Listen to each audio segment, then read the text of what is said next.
Assalamualaikum warahmatullahi wabarakatuh. Selamat malam semuanya. Bagaimana kabar kalian? Semoga dalam keadaan sehat walafiat. Baiklah, kita mulai perkuliahan hari ini. Hari ini kita sudah memasuki perkuliahan yang ke-11. Maka di hari ini juga kita akan membahas tentang prinsip pemberian kredit di mata kuliah manajemen perbankan. Adapun deskripsi pada mata kuliah hari ini di topik yang ke-11 dengan judul prinsip pemberian kredit. Adanya dengan judul tersebut, maka capaian pembelajaran yang ingin diharapkan dari hasil setelah proses pembelajaran berlangsung diharapkan agar mahasiswa mampu menjelaskan, menguraikan, dan juga menganalisa dari pengertian kredit itu sendiri. Adapun unsur-unsur pemberian kreditnya, prinsip-prinsip pemberian kredit, tujuan kredit dan juga fungsi kreditnya, lalu ada jenis-jenis kredit, ada jaminan kredit dan juga ada prosedur pemberian kredit dan resiko kreditnya.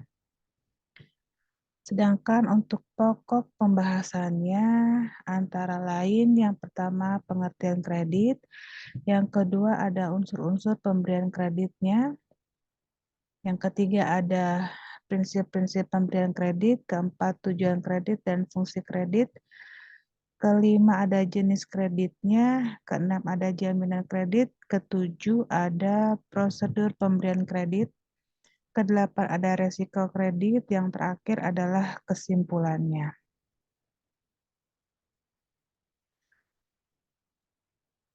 Untuk pengertian kredit, yang kita ketahui bahwa istilah kredit ini sendiri berasal dari bahasa Yunani, yaitu credere, dan juga bahasa Latinnya ada creditum. Dari masing-masing istilah tersebut, dari bahasa Yunani yaitu kepercayaan dan juga dari bahasa Latinnya yaitu kepercayaan terhadap kebenarannya. Maka ada pendapat ahli, salah satunya itu adalah Kashmir, yang menyatakan tentang pengertian kredit itu sendiri merupakan penyediaan uang ataupun tagihan yang dapat dipersamakan dengan syarat-syarat yang ada di perkreditan itu sendiri, yang berdasarkan kepada persetujuan ataupun kesepakatan antara bank dengan pihak lainnya yang mewajibkan pihak tersebut akan membiayai dan juga untuk mengembalikan uangnya ataupun tagihan-tagihan tersebut setelah ada jangka waktu tertentu dengan imbalan ataupun bagi hasilnya.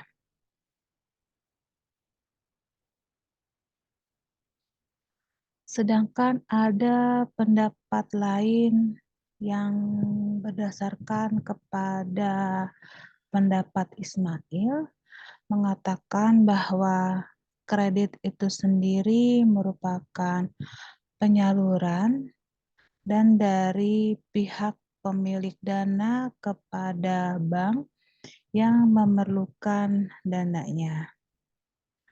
Maka berdasarkan kepada Undang-Undang Nomor 10 Tahun 1998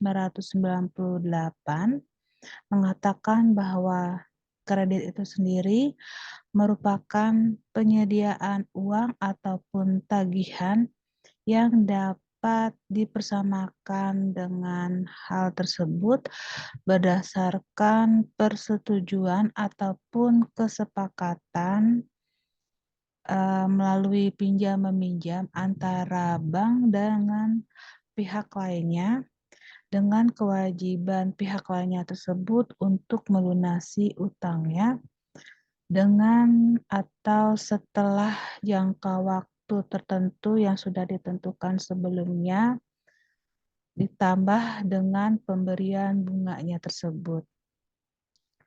Maka, dengan kata lain, untuk pengertian kredit itu sendiri merupakan dana yang diberikan oleh bank kepada nasabahnya tersebut untuk memperoleh keuntungan berupa bunga dengan adanya perjanjian-perjanjian serta adanya agunan yang mewajibkan nasabahnya itu untuk melunasi utangnya dengan jangka waktu yang sudah ditentukan oleh kedua belah pihak. Adapun unsur-unsur dari pemberian kredit ini tergantung kepada pemberian di dalam suatu fasilitas di kreditnya itu sendiri. Antara lain ada kepercayaan, ada kesepakatan, ada jangka waktu, resiko, dan juga balas jasanya. Dari kepercayaan ini, yang dimana kepercayaan tersebut merupakan suatu keyakinan bagi si pemberi kreditnya bahwa kredit ini diberikan secara benar-benar akan diterima kembali oleh penerimanya di masa yang akan datangnya tersebut sesuai dengan jangka waktu kreditnya.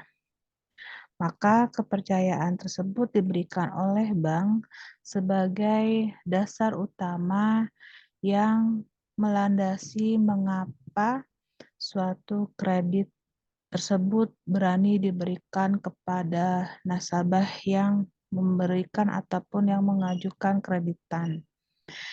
Untuk yang kedua yaitu kesepakatan, di mana kesepakatan ini menyatakan bahwa antara kreditur dengan debiturnya terdapat suatu kesepakatan ataupun persetujuan yang dituangkan dalam suatu perjanjian di mana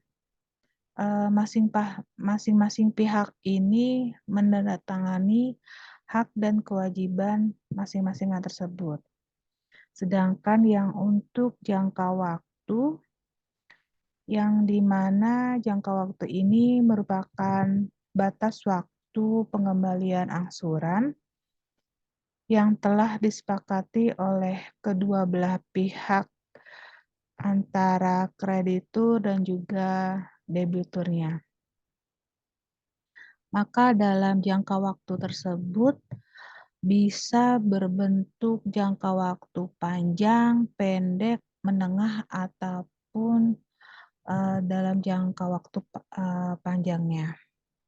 Sedangkan untuk yang resikonya itu sendiri diakibatkan adanya tanggung jawab ataupun adanya tenggang waktu dalam pengembalian kredit, maka akan terjadinya resiko yang akan muncul sepanjang jarak antara pemberian kredit dan juga pelunasannya. Semakin panjangnya kredit tersebut, maka akan semakin besar juga resiko yang akan ditanggung oleh banknya tersebut. Yang terakhir unsurnya adalah balas jasa, di mana balas jasa ini merupakan keuntungan atas pemberian suatu kredit yang sering kita kenal sebagai bunga kreditnya. Di mana balas jasa ini juga merupakan pendapatan ataupun keuntungan bagi banknya.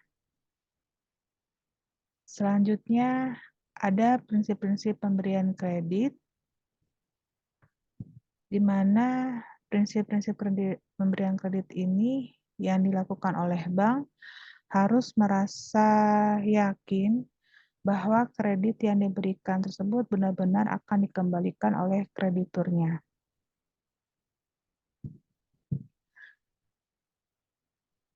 Dalam melakukan penilaian, kriteria-kriteria serta ada aspek penilaian, penilaian tetapnya itu sama dengan, ukuran-ukuran yang ditetapkan, yang di mana ukuran ini sudah menjadi standar penilaian yang secara umum dan harus dilakukan oleh banknya itu sendiri.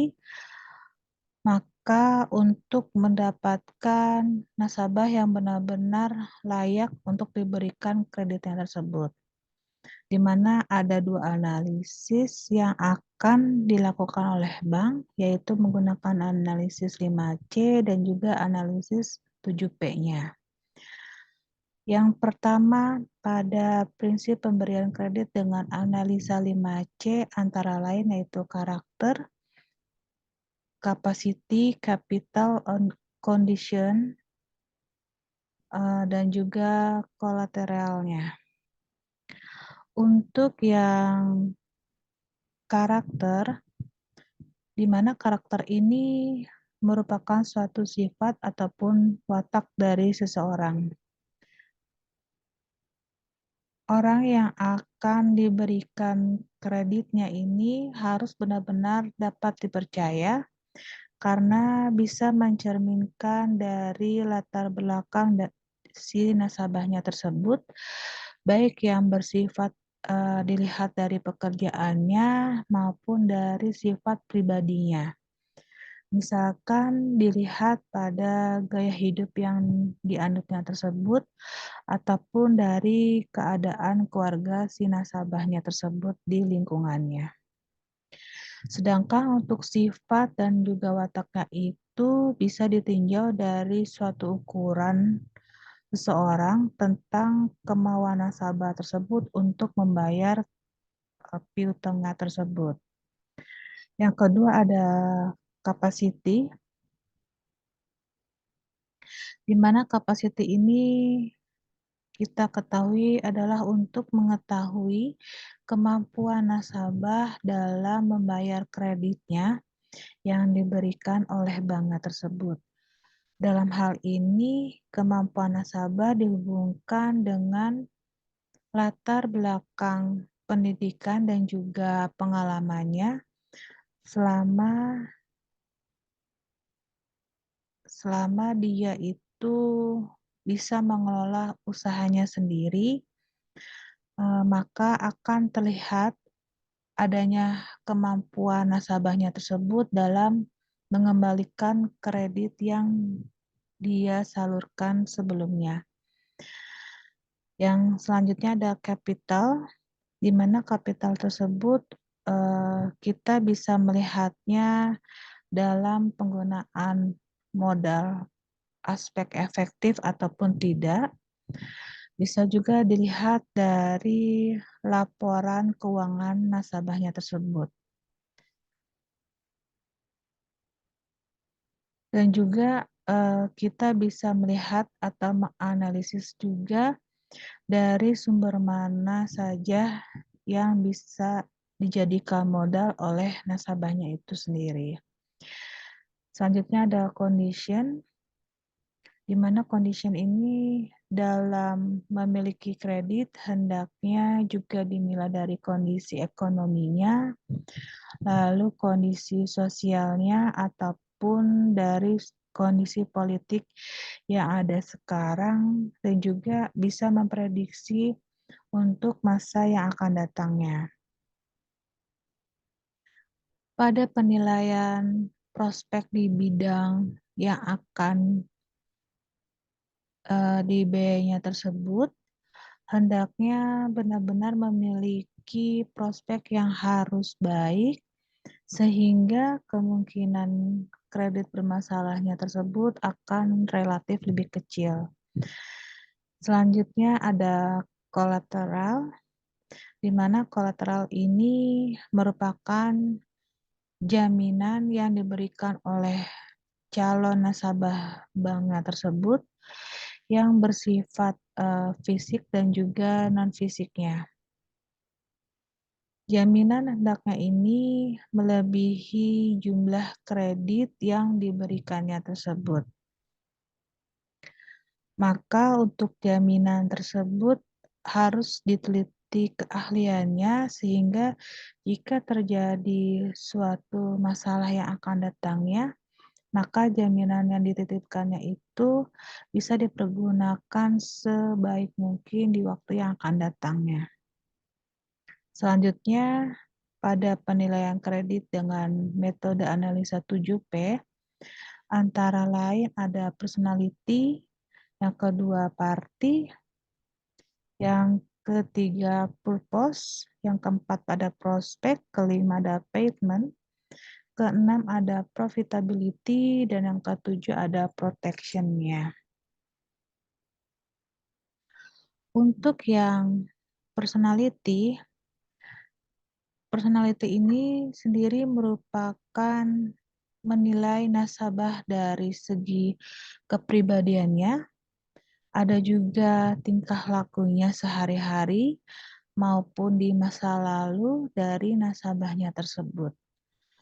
Hal ini juga mencakup emosionalnya dia sendiri, tingkah lakunya, dan juga ada tindakan nasabah dalam menghadapi masalah-masalahnya untuk menyelesaikan suatu permasalahan yang dihadapinya. Selanjutnya tentang party, di mana party ini itu menggolongkan nasabah ke dalam golongan-golongan tertentunya yang berdasarkan kepada modal, loyalitasnya, serta karakter pada dirinya sendiri. Nasabah yang mendapatkan golongan tertentu pastinya akan mendapatkan fasilitas yang berbeda dari bank tersebut. Sedangkan yang ketiga ada purpose, di mana purpose ini merupakan untuk mengetahui tujuan nasabah dalam mengambil kreditnya tersebut, termasuk jenis kredit yang diambil oleh nasabahnya tersebut. Tujuan pengambilan kredit ini bisa bermacam-macam sesuai dengan kebutuhan dari nasabahnya itu sendiri. Selanjutnya ada prospek, di mana prospek ini merupakan menilai suatu usaha nasabah yang di masa yang akan datangnya bisa menguntungkan atau tidak dalam mengembalikan kredit yang dipinjamkan oleh bank kepada nasabahnya tersebut. Hal ini mengingat kepada suatu fasilitas dari kredit itu sendiri yang bisa dibiayai tanpa ada suatu prospek ke depannya, bukan hanya kepada banknya saja yang rugi, tetapi juga nasabahnya sendiri. Selanjutnya ada payment, di mana payment ini merupakan ukuran bagaimana cara nasabah tersebut mengembalikan kredit yang telah diambil ataupun dari sumber mana saja untuk mengembalikan kreditnya. Maka semakin banyak sumber penghasilan debiturnya ini akan semakin lebih baik untuk bisa mengembalikan kredit yang dia pinjam dari banknya. Selanjutnya ada profitability-nya, di mana profitability ini adalah untuk menganalisis bagaimana kemampuan nasabah dalam mencari labanya. Profitability ini juga akan diukur dari periode ke periode, apakah akan tetap sama hasilnya dari laba tersebut atau semakin meningkat atau juga bisa semakin menurun.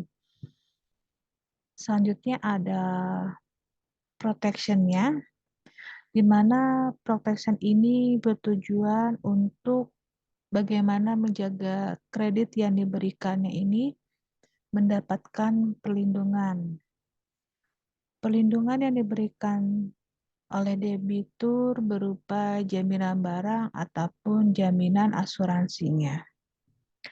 Selanjutnya ada tujuan dari kredit dan juga fungsi kredit. Pemberian dari suatu fasilitas kredit mempunyai beberapa tujuan yang hendak dicapai tergantung dari tujuan bank itu sendiri. Ada juga tujuan dari pemberian kredit ini tidak bisa lepas dari nilai bank tersebut didirikannya. Berdasarkan praktekannya, dengan tujuan pemberian kredit ini ada 3 bagian. Yang pertama, mencari keuntungan. Yang kedua, mencari usaha nasabah. Yang ketiga, membantu pemerintah. Dalam mencari keuntungan, tujuan utama pemberian kredit ini adalah memperoleh keuntungan, di mana hasil keuntungan yang diterimanya itu dalam bentuk bunga yang diterima oleh bank sebagai balas jasa dan juga biaya administrasi kredit yang dibebankan kepada nasabahnya. Keuntungan ini juga sangat penting bagi bank untuk kelangsungan serta membesarkan usaha bank itu sendiri, mengingat biaya operasional bank ini juga lebih relatif cukup besar. Selanjutnya, membantu usaha nasabah. Tujuan untuk membantu usaha nasabah yang memerlukan dana bank, baik dana untuk investasi maupun dana untuk modal kerjanya. Dengan dana yang diperolehnya tersebut, maka debitur ini bisa mengembangkan usahanya. Dalam hal ini juga bank dan juga nasabah sama-sama diberikan keuntungan dari hasil kreditnya tersebut. Yang ketiga yaitu membantu pemerintah. Tujuannya adalah untuk memberikan bantuan kepada pemerintah dalam berbagai bidang. Bagi pemerintah sendiri, semakin banyak kredit yang disalurkan oleh pihak perbankan, maka semakin baik, di mana secara garis besar keuntungan bagi pemerintah dengan menyebar kreditnya oleh dunia perbankan, antara lain ada penerima pajak, di mana penerima pajak ini dari keuntungan yang diperoleh nasabah dan juga banknya. Selanjutnya, membuka kesempatan kerja. Dalam hal ini, untuk kredit tersebut bisa membangun usaha baru yang akan membutuhkan tenaga kerja sehingga dapat mengurangi pengangguran yang belum memiliki pekerjaan. Selanjutnya yaitu meningkatkan jumlah barang dan juga jasa sehingga akhirnya masyarakat mempunyai banyak pilihan dalam penggunaan barang dan juga jasanya. Selanjutnya yaitu menghemat devisa negara, terutama dalam hal produk-produk yang sebelumnya diimpor dan juga apabila sudah dapat diproduksi di dalam negeri dengan fasilitas kredit yang ada jelas akan menghemat devisa negaranya. Dan yang terakhir adalah untuk meningkatkan devisa negara, maka apabila produk dari kredit ini bisa dibiayai, yaitu untuk keperluan ekspornya.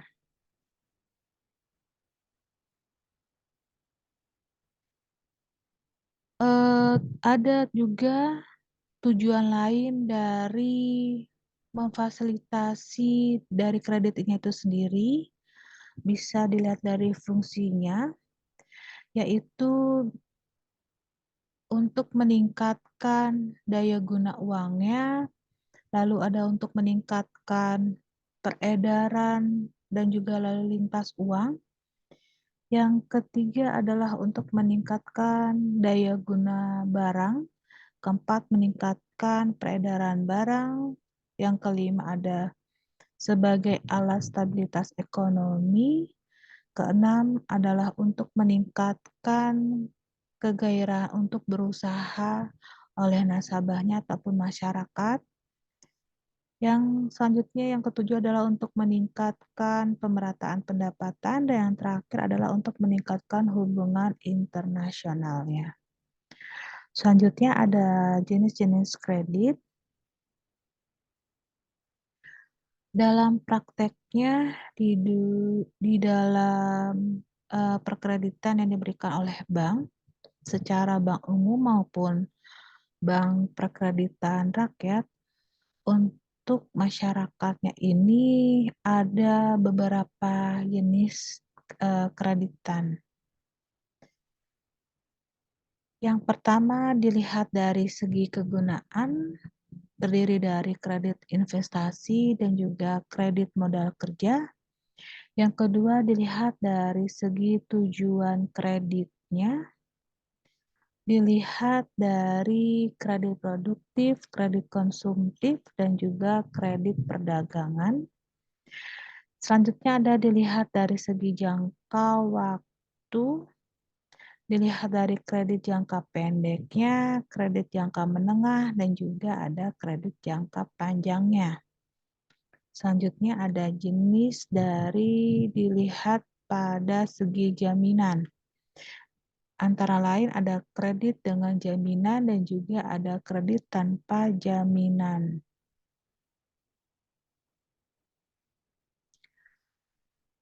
Dan yang terakhir dilihat pada segi sektor usahanya.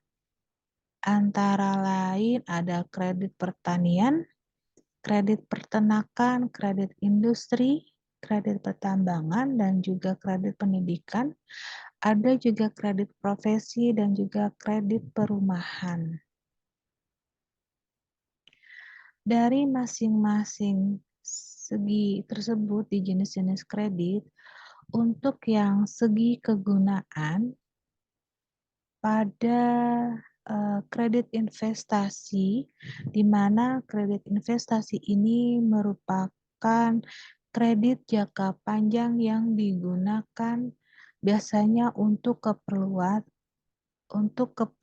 ataupun pelunasan usaha, ataupun bisa juga digunakan dalam usaha membangun pabrik baru, ataupun untuk keperluan dalam rehabilitas yang diperlukan oleh nasabahnya.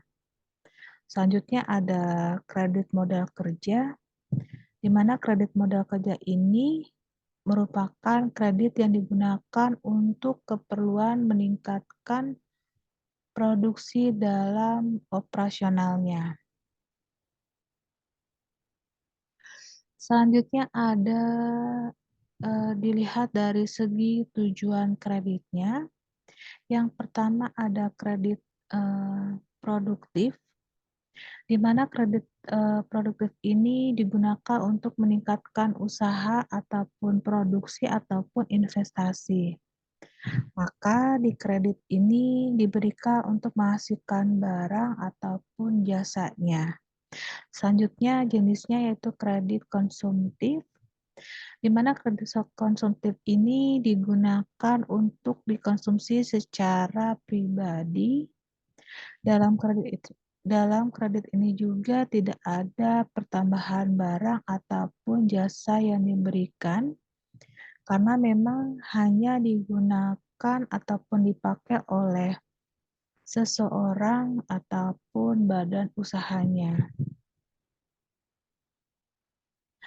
Selanjutnya ada kredit perdagangan, yang dimana merupakan kredit yang diberikan kepada para pedagang dan digunakan untuk membiayai aktivitas perdagangan, misalkan untuk membeli barang dagangannya yang pembayarannya ini diharapkan dari hasil penjualan barang tersebut dengan kreditnya. Maka di dalam kredit ini sering diberikan kepada supplier ataupun agen-agen perdagangan yang akan membeli barang dalam jumlah besarnya. Selanjutnya dilihat dari segi waktu. Yang pertama, dari kredit jangka pendek, di mana kredit jangka pendek ini merupakan kredit yang memiliki jangka waktu kurang dari 1 tahun, paling lama, dan juga biasanya digunakan untuk keperluan modal kerja. Contohnya itu biasanya, digunakan dalam bidang pertanian, misalkan dalam menanam padinya. Untuk yang jangka waktu menengah, kredit dengan jangka waktu menengah ini, biasanya berkisaran antara 1 sampai 3 tahun, dan biasanya kredit ini digunakan untuk melakukan investasi. Misalkan, contohnya dalam peternakan, kambing dan lain sebagainya. Dan yang terakhir dilihat pada kredit waktu jangka panjang, di mana kredit ini merupakan, kredit yang masa pengembaliannya ini adalah waktunya panjang. Pada kredit ini juga, pengembaliannya itu di atas 3 tahun, bahkan ada yang 5 tahun. Biasanya digunakan untuk investasi jangka panjang, contohnya perkebunan karet dan lain sebagainya. Selanjutnya dilihat dari segi jaminan, di mana segi jaminan ini terdiri dari kredit dengan jaminan dan juga kredit tanpa jaminan. Untuk kredit dengan jaminan yang merupakan kredit yang diberikan dengan suatu jaminannya, di mana jaminan tersebut bisa berbentuk barang berwujud ataupun tidak berwujud ataupun jaminan orangnya. Dengan artiannya itu, setiap kredit yang dikeluarkan akan dilindungi minimal senilai jaminan yang diberikan oleh debiturnya tersebut. Sedangkan dari kredit tanpa jaminan, di mana kredit tanpa jaminan ini merupakan kredit yang diberikan tanpa jaminan barang ataupun orang tertentunya itu. Karena kredit ini diberikan dengan melihat prospek dari usahanya, karakternya, ataupun dari loyalitas atas nama baik si calon debiturnya selama berhubungan dengan bank lain ataupun pihak lainnya. Selanjutnya dilihat dari segi sektor usaha. Yang pertama dari kredit pertanian, di mana untuk kredit pertanian ini merupakan kredit yang dibiayai untuk sektor usaha perkebunan ataupun pertanian. Sektor usaha pertanian bisa berupa jangka waktu pendek ataupun jangka waktu panjang. Selanjutnya ada kredit peternakan, di mana kredit peternakan ini merupakan kredit yang diberikan untuk sektor peternakan, baik jangka pendek maupun jangka panjangnya. Untuk jangka pendeknya, misalkan dalam peternakan ayam, ataupun nanti ada jangka waktu panjangnya, misalkan dalam peternakan sapinya.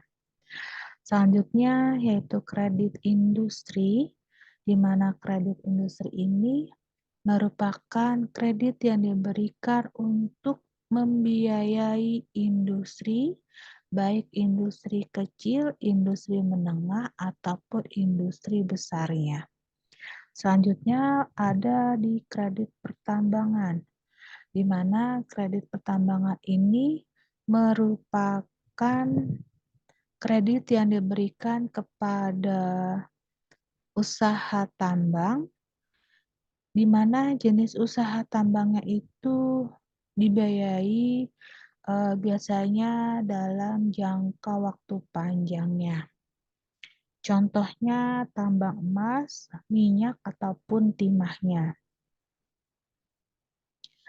Selanjutnya ada jenis kredit pendidikan, di mana untuk kredit pendidikan ini merupakan kredit yang diberikan untuk membangun sarana ataupun prasarana pendidikan, ataupun ada juga yang berupa kredit yang digunakan oleh para mahasiswanya.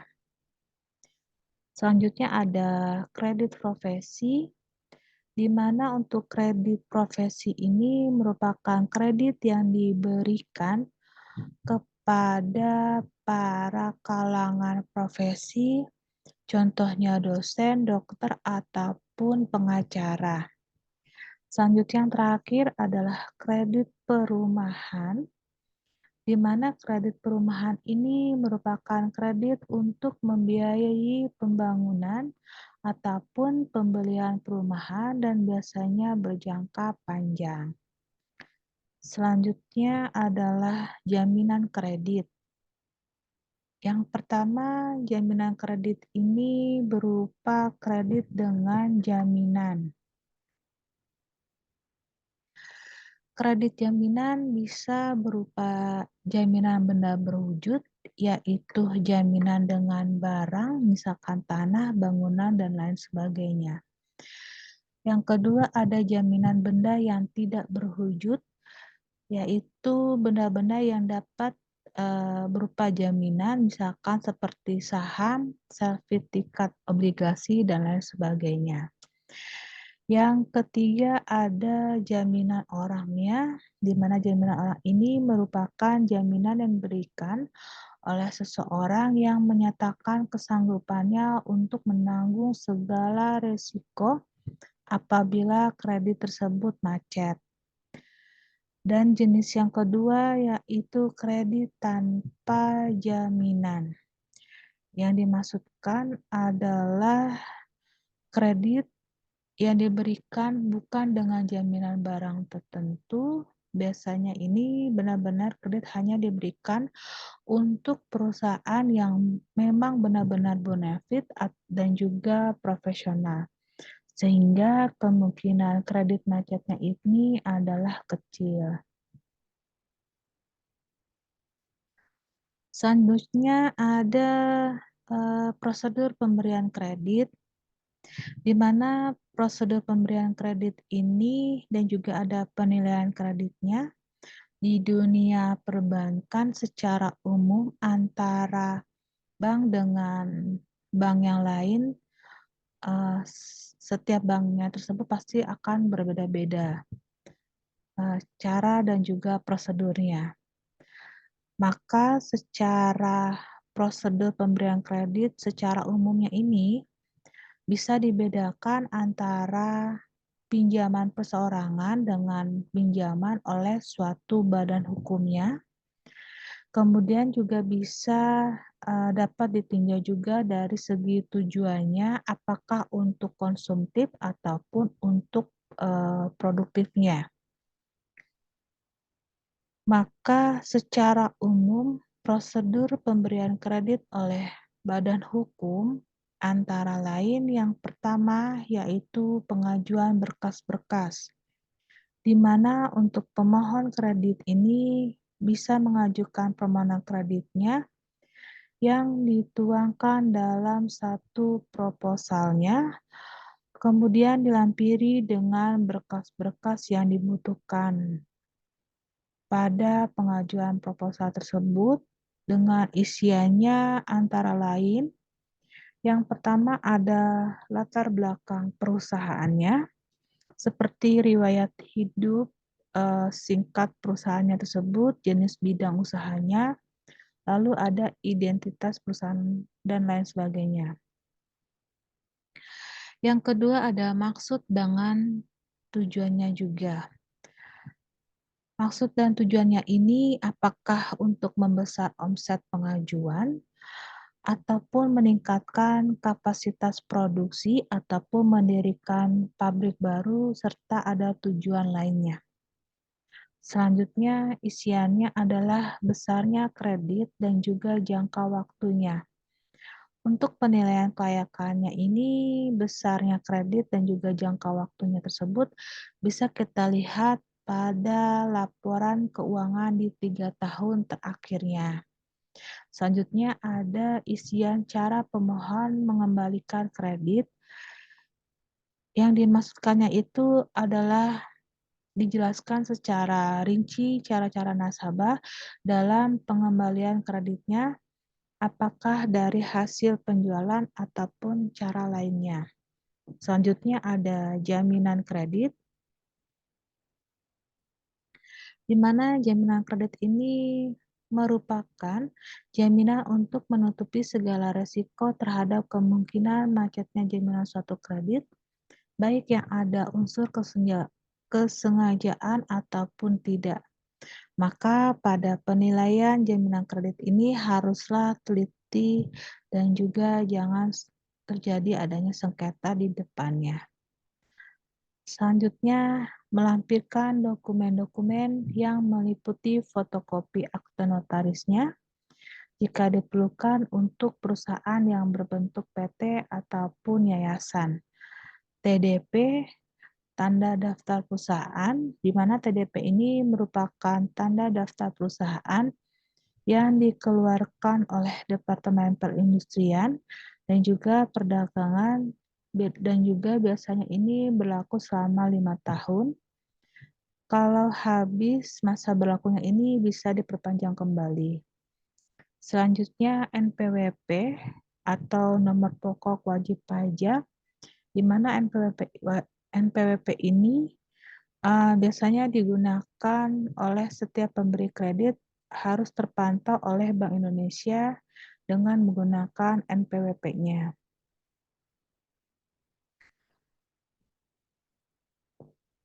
NPWP ini terdiri dari neraca laporan rugi 3 tahun terakhir, lalu ada bukti diri dari pimpinan perusahaan, dan juga ada fotokopi sertifikat jaminannya. Selanjutnya ada penilaian yang bisa kita lakukan untuk sementara dari neraca dan juga laporan rugi laba yang ada dengan menggunakan rasio-rasionya itu antara lain ada current ratio, ada asset rasionya, ada inventory turnover, ada sales to receivable rasionya, ada profit margin ratio, ada return on net worth-nya, ada juga working capital-nya. Selanjutnya yang kedua ada penyelidikan berkas jaminan. Tujuannya ini adalah untuk mengetahui apakah berkas yang diajukan tersebut sudah lengkap sesuai dengan persyaratannya dan juga sudah benar, termasuk dalam menyelidiki keabsahan berkasnya tersebut. Yang ketiga ada wawancara awal, di mana wawancara awal ini merupakan penyelidikan kepada calon peminjam dengan langsung berhadapan dengan calon peminjamnya tersebut. Adapun tujuannya itu adalah seperti yang diinginkan oleh bank tersebutnya. Lalu ada on the spot, di mana on the spot ini merupakan kegiatan pemeriksaan ke lapangan dengan meninjau kembali objek yang akan dijadikan usaha ataupun jaminannya. Lalu hasilnya ini di dalam on the spot-nya dicocokkan dengan hasil wawancara yang pertama.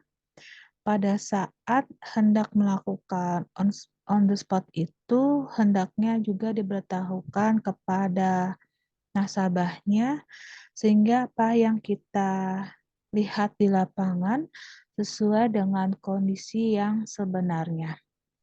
Selanjutnya ada wawancara, di mana wawancara ini merupakan kegiatan perbaikan berkas jika memungkinkan ada kekurangan-kekurangan pada saat setelah dilakukannya on the spot di lapangannya tersebut. Selanjutnya ada keputusan kredit. Dalam hal ini adalah untuk menentukan apakah kredit akan diberikan ataupun ditolak. Jika kredit diterima, maka dipersiapkan administrasinya. Biasanya keputusan kredit ini akan diumumkan mencakup antara lain jumlah uang yang akan diterima, lalu ada jangka waktu kreditnya, lalu ada biaya-biaya yang harus dibayar, dan yang terakhir ada waktu pencairan kreditnya. Bagi nasabah atau kreditur yang ditolak kreditnya, maka hendaknya dikirim surat penolakannya tersebut sesuai dengan alasan masing-masingnya itu. Selanjutnya ada penandatanganan akad perjanjian atau perjanjian lainnya. Sebelum kredit dicairkan, terlebih dahulu calon nasabahnya tersebut menandatangani akad kreditnya, mengingat jaminan dengan surat perjanjian ini ataupun pernyataan yang dianggap perlu, karena dengan adanya penandatanganan dilaksanakan antara bank dengan kredit atau debiturnya ini secara langsung ataupun bisa melalui notarisnya. Selanjutnya ada realisasi kreditnya, di mana realisasi kreditnya ini diberikan setelah penandatanganan akad kredit dan juga surat-surat yang diperlukan dengan membuka rekening giro ataupun tabungan di bank yang bersangkutannya. Selanjutnya yang terakhir ada penyaluran ataupun penarikan dana, di mana penyaluran ataupun penarikan dananya ini merupakan pencairan ataupun pengembalian uang dari rekening sebagai realisasi dari pemberian kredit, dan juga dapat diambil sesuai dengan ketentuan dan tujuan kreditnya itu, yaitu bisa sekaligus ataupun secara bertahapnya. Dan yang terakhir, ada pengertian dari resiko kreditnya, di mana pengertian dari resiko kredit ini merupakan resiko yang disebabkan oleh ketidakmampuan para debiturnya tersebut dalam memenuhi kewajibannya sebagaimana yang dipersyaratkan oleh pihak krediturnya. Ada juga pengertian lain tentang resiko kreditnya ini bisa didefinisikan sebagai kerugian sehubungan pihak yang meminjam tidak bisa atau tidak dapat dan juga tidak mau memenuhi kewajibannya untuk membayar kembali utangnya dari dana yang dipinjamkannya tersebut secara penuh kepada krediturnya atau debiturnya ini pada saat jatuh tempo ataupun sesudahnya.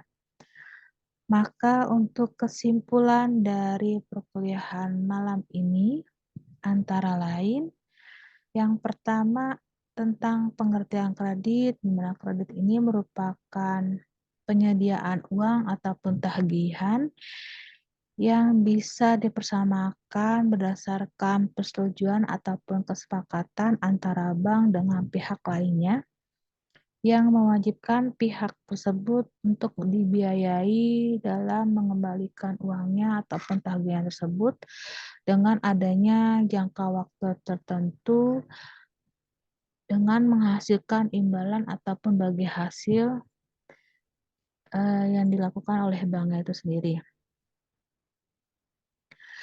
Selanjutnya, unsur-unsur yang terkandung dalam pemberian suatu fasilitas kredit antara lain ada kepercayaan, ada kesepakatan, ada jangka waktu, ada resiko, dan juga balas jasanya. Dalam penganalisian pemberian kredit ada prinsip-prinsipnya. Yang pertama pada analisa 5C, antara lain ada karakter, capacity, capital, condition, dan juga collateral. Sedangkan untuk yang analisa 7P antara lain personality, party, purpose, prospect, payment, profitability, dan juga ada protection-nya.